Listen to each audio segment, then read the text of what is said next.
تخيلوا كده لما طفل عنده 12 سنة ولا 13 سنة لسه بيبدأ حياته وبدون أي مقدمات يلفوه في كفن أبيض ويروحوا يدفنوه. الدافع إيه؟ أصل 3 شياطين أو 3 أطفال هم اللي ارتكبوا واقعة زي دي. ابني بيموت، ابني بيموت، ابني بيموت، ابني بيموت، ابني بيموت. رب خلص حقه يا رب. حسبنا الله ونعم الوكيل، حسبنا الله ونعم الوكيل. يا رب خلص حقه يا رب. فأقل حاجة ممكن نقدمها لهم اللي احنا نقدم مناشدة لمجلس النواب لمناقشة مشروع قانون عشان المجرمين والشياطين اللي من النوع ده ما يبقوش عارفين اللي هم ممكن يرتكبوا جرائم زي دي وبعد كده يخشوا ويخرجوا مرة تانية. أنا عايز أرجع. يا رب خلص لك حقك. أنا عايز حقي، أنا عايز حق ابني بالله عليك. هيجي. يا رب عايز خلص حق حقه ابني. يا رب. يمكن الحاجة الوحيدة اللي تبرد قلوبنا، عايزين حق ابننا. ولد عارف كويس جدا هو بيعمل ايه وازاي وامتى وفين، وعارف عقوبته في الاخر هيخش ويخرج. أسرة الأطفال اللي أقدموا على الجريمة البشعة دي فين من كل اللي بيحصل ده؟ إزاي أب أو أم ممكن يعرفوا أطفال في مرحلة المراهقة مكان سلاح ناري زي السلاح ده؟ إيه اللي يخلي أطفال في السن ده ممكن يقدموا على جرائم بشعة زي دي؟ تفكيرهم إزاي وصل لحاجة زي كده؟ إزاي اللي هم يجيبوا مسدس ويضربوه بالنار وبعد كده يسحلوه ويضربوه ويسيبوه سايح في دمه بالمشهد اللي احنا شفناه ده؟ والله يا جماعه وانا بشوف مقاطع الفيديو دي قلبي وجعني حرفيا على ادهم رحمه الله عليه. شايفين حضراتكم الصوره اللي بتظهر قدام حضراتكم دلوقتي على الشاشه؟ ده ادهم طفل عنده 13 سنه من محافظه كفر الشيخ. بدون اي مقدمات 3 شياطين في صوره اطفال استدرجوه وقتلوه بدم بارد. مين اللي بيرتكب واقعه زي دي؟ 3 في المرحله الاعداديه. تخيلوا حضراتكم احنا وصلنا لفين؟ بس يمكن كل مواقع التواصل الاجتماعي بتتكلم وبتسأل نفسها سؤال مهم جدا، هو ايه دافع جريمة زي دي؟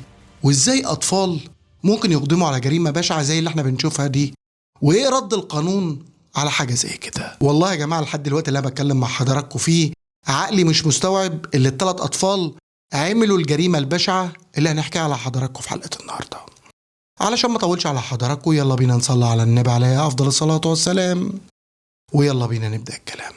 خلينا أبدأ كلام مع حضراتكم لما انتشر مقطع فيديو متداول على مواقع التواصل الاجتماعي من كاميرات مراقبة من داخل محافظة كفر الشيخ. مقطع الفيديو ده كان ظاهر فيه 3 أطفال في المرحلة الإعدادية وكان معاهم أدهم رحمة الله عليه وكانوا أخدينه وبيقتضوه في الشارع، وأدهم كان في حالة انهيار تام وكان بيبكي وهو ماشي معاهم.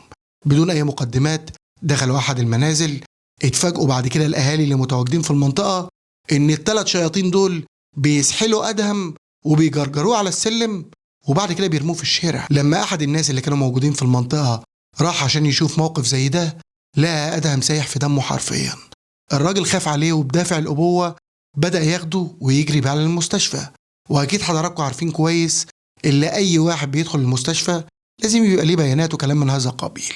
النقطة دي تحديدا فيها أكتر من رواية وفي أكتر من بوست بيتكلم وبيقول إن الراجل قال اللي هو والده عشان يدخلوه المستشفى ويبدأ يتلقى العلاج وكلام من هذا القبيل. المهم الواقع اللي قدامنا دي اتعمل محضر بيها من داخل المستشفى، وأدهم دخل العناية المركزة وفضل فيها لمدة 10 أيام. بعد ال10 أيام دول انتقل أدهم إلى رحمة الله وقابل وجه كريم. طيب هي أصلا الجريمة دي ارتكبوها إزاي؟ أو أدهم انتقل إلى رحمة الله إزاي؟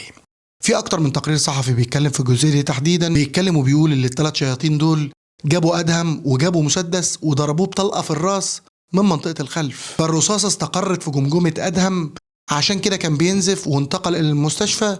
بعد كده انتقل إلى رحمة الله. الغريب في الموضوع اللي فيه أكتر برضو من تقرير صحفي بيتكلم وبيقول إنهم بعد ما قتلوه على حد ادعائهم اللي هم خافوا وبدأوا يجرجروه على السلم في مقاطع الفيديو اللي حضراتكم شفتوها. مش بس كده، بيتكلموا عن إصابات في منتهى القسوة في ودن أدهم رحمة الله عليه. الأخطر من كل الكلام اللي أنا بتكلم فيه مع حضراتكم إن الشياطين دول لما راحوا أمام عدالة النيابة الموقرة على حد ادعاء التقارير الصحفية قالوا فيما معناه إن الطلقة طلعت من المسدس عن طريق الخطأ، فلما حصلت الواقعة دي هم خافوا وبدأوا يحاولوا يخرجوه بره المنزل.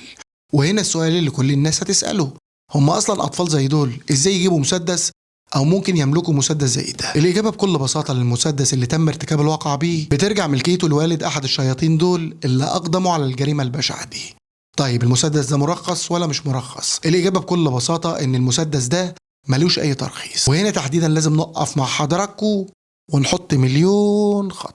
أسرة الأطفال اللي أقدموا على الجريمة البشعة دي فين من كل اللي بيحصل ده؟ ازاي اب او ام ممكن يعرفوا اطفال في مرحله المراهقه مكان سلاح ناري زي السلاح ده؟ وايه الدافع اللي ممكن يخلي اطفال او شياطين زي دول يرتكبوا جريمه زي دي؟ الاجابه بكل بساطه يا جماعه اللي شفنا اكتر من روايه بخصوص الموضوع ده. في ناس بتتكلم وبتقول على مواقع التواصل الاجتماعي ان في خلافات اسريه وبناء عليه ان الاسره دي خلت الاطفال هي اللي ترتكب الواقعه. طب الاخبار اللي احنا بنقولها لحضراتكم دي اخبار حقيقيه ولا لا؟ عشان نكون متفقين كده يا جماعه، اي قضيه بنناقشها مع حضراتكم بنتكلم في الاخبار المتداوله على مواقع التواصل الاجتماعي، لكن اللي ياكد وينفي هو عداله النيابه الموقره بعد ما بتعمل التحقيقات بتاعتها وتشوف تقرير الصفه التشريحيه ويطلع بيان رسمي زي ما شفنا مع حضراتكم في قضيه روان طالبه جامعه الزقازيق، لان كان في لغط كتير على مواقع التواصل الاجتماعي بخصوص القضيه دي. محدش كان فاهم ايه اللي بيحصل، بس كل الكلام اللي احنا بنتكلم فيه مع حضراتكم ماشي، لكن اللي مش ماشي هو بقى اللي هتكلم فيه مع حضراتكم دلوقتي. أسرة أدهم رحمة الله عليه مفطورة عليه حرفيا. الأسرة دي يا جماعة مش قادرة تعيش. تخيلوا كده لما طفل عنده 12 سنة ولا 13 سنة لسه بيبدأ حياته وبدون أي مقدمات يلفوه في كفن أبيض ويروحوا يدفنوه. الدافع إيه؟ أصل 3 شياطين أو 3 أطفال هم اللي ارتكبوا واقعة زي دي. تعال أول مع حضراتكم نشوف مقطع الفيديو الصغير ده لوالدة أدهم رحمة الله عليه ونرجع نتكلم مع حضراتكم تاني. ابني ملها قلت لها هي ابنها قتل ابني، وجاني جم قالوا لي ده هي كانت بتمسح في الشقه من دم ابنك كان في قلب الركنه وعلى السلالم. انا بقول حسبي الله ونعم الوكيل فيها وفي ابنها وفي جوزها وفي بنتها وفي تربيتهم، لان هم ضروني ضرر انا مش مسامحاهم، وهنقف كلنا قدام يوم موقف عظيم يا رب وهقول حقي.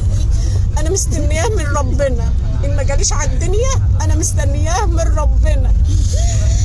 أنا مستنية حقي يا رب منك أنت. أنا عايزة عدالة السماء هي اللي تكون تجيب لي حق أدهم. والله أنتوا لو شفت ابني في الوضع اللي هو فوق وأنا عشمانة في ربنا ينجهوني، رغم إن أنا متأكدة إن هو ميت قدامي، بس أنا بقول يا رب تنجهوني. بنتي فوق شوفوه. والله أنا شايلة ابني ميت مكان في ريحة النفس. زي ما حضراتكم شفتوا كده يا جماعة، ده رد فعل والدة أدهم رحمة الله عليه. طب رد فعل والده إيه بخصوص الواقعة دي؟ تعال نشوف مقطع الفيديو الصغير ده ونرجع برضو نعلق عليه.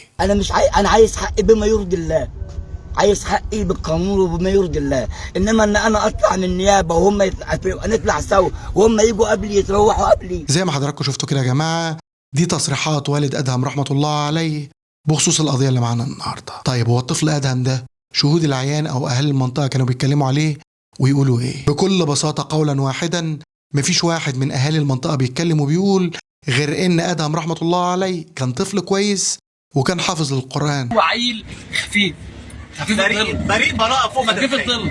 شايف هناك فيها دموع. ده باين على كل الناس. بص لزمايله النهارده اللي جايين يودعوه كلهم ما فيهمش حد يقول لك ادهم كان مزعلني. طيب هو انت بتعرض علينا ليه مقاطع الفيديو اللي انت عرضتها علينا من شويه دي، سواء للاب سواء للام سواء لاهالي المنطقه؟ الاجابه بكل بساطه يا جماعه اللي كل الجرائم اللي احنا بنشوفها في الفتره الاخيره اللي بيرتكب الجرائم دي اطفال. بعد كده بيتحاكموا قانون الطفل ويتم ايداع الاطفال دول في احد دور الرعايه، بعد كده يخرجوا مجرمين تاني ويرتكبوا وقائع اشد قسوه من اللي احنا بنشوفها دي. زي قضيه مثلا نورهان اللي قتلت والدتها داخل محافظه بورسعيد. نفس الوضع بالظبط لشريك نورهان، كان طفل تحت السن وبناء عليه تم ايداعه دار رعايه. ولد عارف كويس جدا هو بيعمل ايه وازاي وامتى وفين، وعارف عقوبته في الاخر هيخش ويخرج. صحيح. في 6 شهور 4 جرائم. 6 شهور 4 جرائم متنوعه. صحيح. ما بين ضرب وسرقه وقتل. نفس الشخص. القضيه برضو بتاعت مكه رحمه الله عليها اللي كنا عرضناها على حضراتكم داخل محافظه الجيزه، اللي ارتكب الواقعه دي برضو طفل قطعوا بنت عندها 5 سنين وفضوها حرفيا وهي عارفه كويس وواقفه في الطرقه بتاعت النيابه وبتقول بكل ثبات انفعالي اللي هي هتخش وعارفه اللي هي مش هتاخد عقاب. علشان كده انا عرضت على حضراتكم مقاطع الفيديو دي لان مشاهد اهالي الضحايا دول بيبقوا مفطورين حرفيا وقلبهم محروق على ضناهم او ابنهم. فاقل حاجه ممكن نقدمها لهم اللي احنا نقدم مناشده لمجلس النواب لمناقشه مشروع قانون عشان المجرمين والشياطين اللي من النوع ده ما يبقوش عارفين اللي هم ممكن يرتكبوا جرائم زي دي وبعد كده يخشوا ويخرجوا مرة تانية. لو في رادع قوي للشياطين دي عمرهم ما يفكروا اللي هم يقدموا على جرائم زي دي. معلش يا جماعة أنا عايز أتكلم مع حضراتكم بكل بساطة. ممكن واحد يحرض طفل يقتل واحد وهو بعيد والطفل ده يخش لأنه هو مرتكب الجريمة ومعترف وما ياخدش أي عقوبة. فهنا أنا بناشد مجلس النواب بمناقشة مشروع قانون للتصدي للظاهرة اللي احنا بدأنا نشوفها داخل المجتمعات المصرية. الشياطين اللي احنا بنشوفهم كل يوم بيرتكبوا جرائم بشعة زي دي مش عايزينهم داخل مجتمعنا. وهنا السؤال اللي أنا عايز أوجهه لنفسي وأوجهه لحضراتكم، إيه اللي يخلي أطفال في السن ده ممكن يقدموا على جرائم بشعة زي دي؟ تفكيرهم إزاي وصل لحاجة زي كده؟ إزاي اللي هم يجيبوا مسدس ويضربوه بالنار وبعد كده يسحلوه ويضربوه ويسيبوه سايح في دمه بالمشهد اللي احنا شفناه ده؟ والله يا جماعه وانا بشوف مقاطع الفيديو دي قلبي وجعني حرفيا على ادهم رحمه الله عليه. تفتكروا حضراتكم المشاهد اللي احنا بنشوفها دي نتيجه ترسيخ العنف والبلطجه والاجرام في الاعمال الدراميه اللي احنا بنشوفها في التلفزيون، وبناء عليه كل الاطفال وكل الجيل اللي طالع بدا يتاثر ويرسخ في عقله ان الجرائم دي امر طبيعي؟ ولا الموضوع اللي احنا بنتكلم فيه مع حضراتكم ده وراه خلل اسري اللي يخلي 3 اطفال او 3 شياطين يقدموا على جرائم بشعه زي دي؟ اعتقد ان ارتكاب الاطفال لجرائم من النوع ده بقت ظاهره متكرره ولازم التصدي ليها. دي وجهة نظري، وارد تكون صح ووارد تكون غلط. الاختلاف في وجهات النظر لا يفسد للود قضية. ولحد هنا نكون وصلنا مع حضراتكم لنهاية حلقة النهاردة. يا ريت حضراتكم تشاركوني برأيكم تحت في الكومنتات عن الدافع الحقيقي اللي يخلي أطفال ممكن يقدموا على جرائم بشعة زي دي. اللهم أرنا الحق حقا وارزقنا اتباعه، وأرنا الباطل باطلا وارزقنا اجتنابه.